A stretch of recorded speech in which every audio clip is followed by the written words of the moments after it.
Hey there, Game of Thrones fan lovelies. We're here just ready to talk about this new trailer out, season 8.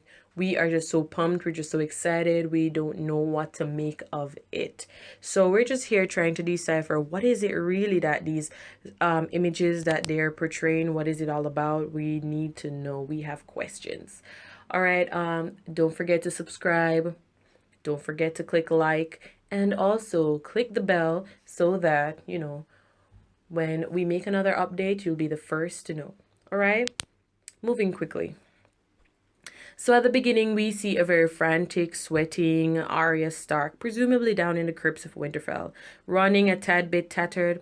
What could be the reason? Because she's the lady that was trained by the dancing teacher, Sandor Clegane, the Hound, and the ultimate assassin down in Bravos, Jaqen H'ghar, who taught her to be no one and to follow the lives of the many-faced gods. Valar Morghulis, Valar Dohaeris. What could really be the reason why she's so afraid? My thoughts are maybe it was a string of White Walkers, maybe a reanimated Peter Baelish. Looking at the first trailer released where Jon, Sansa, and Arya are down in the crypts looking at monuments of themselves. Presumably it's Bran's foreshadowing. A mist or a white fog begins seeping into the crypts, enough to alarm Jon and Arya to pull Longclaw and Needle out. Can we say this was Arya running away from the Walkers? Is it a continuation of the first trailer that we saw for season 8? Moving on, we see Sir Jaime on one of Euron's ships carrying an army. Is this telling us that maybe we will see a free Yara? Maybe another fight between Theon and Euron? Will he grow a pair of, balls and fight for the freedom of his sister? Will Theon not get up and jump off the ship like he did the last time and fight for Yara? All right, so finally we see Derek Dondarrion and Tormund Giantsbane. So we can banish all those rumors of them dying at Eastwatch by the Sea. Even though Derek's priest had died and this is his last life, it would be so sad to see him go out like that. The more men fighting for the living, the better our odds. We see Daenerys and Jon riding into Winterfell on horseback, being led by her unsullied army, Drogon and Rhaegal flying over the castle, slightly startling Sansa. Ooh. We also see Gendry overseeing the sword making in entire the armor construction and a long anticipated reunion of Missandei and Grey Worm. Oh my gosh, this is so cute. So cute. And so romantic. Then there's a blooded Jaime. He's fighting. Who or what is he fighting? We know from the last episode of season 7 that Jaime is convinced that he needs to fight with Jon for the living. But is this it?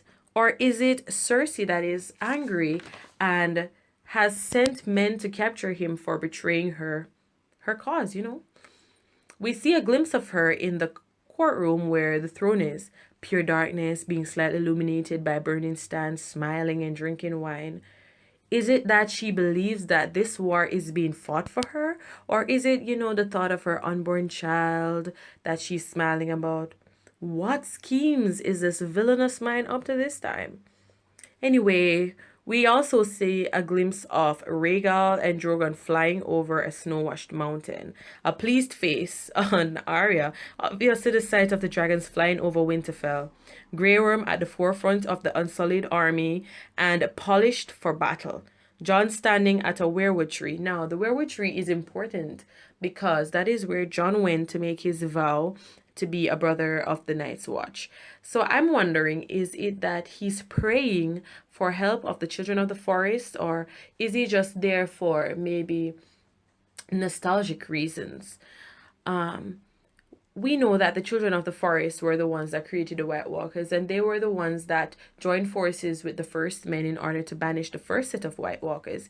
Is it that Jon is here praying to them, asking for help? Or is it that we will see any of them, seeing that the Andals, when they came here, they destroyed most of them, thinking that, they were blaspheming against their gods, the cause of the seven. Had they fought them into depletion where their only existence abided by the three-eyed raven in that little cave? Was it those that were left of the children of the forest? We don't know. Anyways, Jon Snow is seeing running. Men are running, trampling horses. What's that all about? I believe season 8 is going to begin with us landing and running, not just landing and taking our times coming off. We're just gonna be landing and running right into it.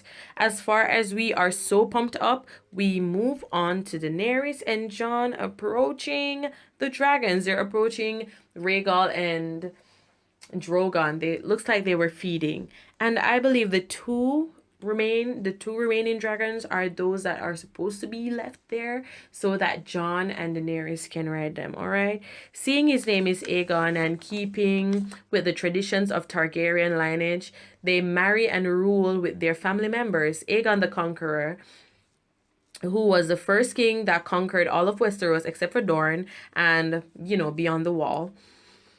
He did that on Balerion the Dread, and he had along with him his two sisters that they were riding Vhagar and Meraxes. Jon and Daenerys are expected to create another great empire on the shoulders of their dragons, expelling the undead army and saving the lands. Or will Jon have to sacrifice Daenerys in order to become the Azor Ahai, the reborn, the prince that was promised, in order to save the world? I am so not up for this tragedy. But this is Game of Thrones and anything is possible. We see a first glimpse of a worried Daenerys, a worried Tyrion, and then a big blast of dragon flame. What is that all about? What is it that Tyrion and Daenerys have that, I'm not sure. You remember that in season 7, the last episode when Jon went into Daenerys' quarters, that we saw Tyrion hiding behind the staircase, just watching. What is he watching? Is it that he's jealous? What is it that he's upset? What is he thinking? Is he going to begin scheming like his sister? We're not sure. But for the most part, I think that is a very important piece right there, where you see Tyrion and you see Daenerys and you see Dragonfire. Is it that we're gonna have Tyrion betraying Daenerys? We don't know, but I really, really hope not. We then see a lineup of the armies outside the gates of Winterfell. This is the last of it, where we see Ser Jorah stand. He's standing in front of a little army while the White King's horse comes to a pause. Oh my God. It comes to a pause. Why is this trailer so freaking epic, so awesome? I'm not sure what to make of it. I'm not sure what to think at this point, but I just believe that this Game of Thrones season 8 being the last is just gonna be epic beyond measures. All right, so thanks for watching, guys. What do you think? I really want to know what you think. I really want to know what other beliefs you have, what other predictions you may have. Leave them in the comments below, and don't forget to click subscribe, and as well as click on the little bell so that you can know when other videos are being uploaded. Thanks so much, guys. Have an awesome day.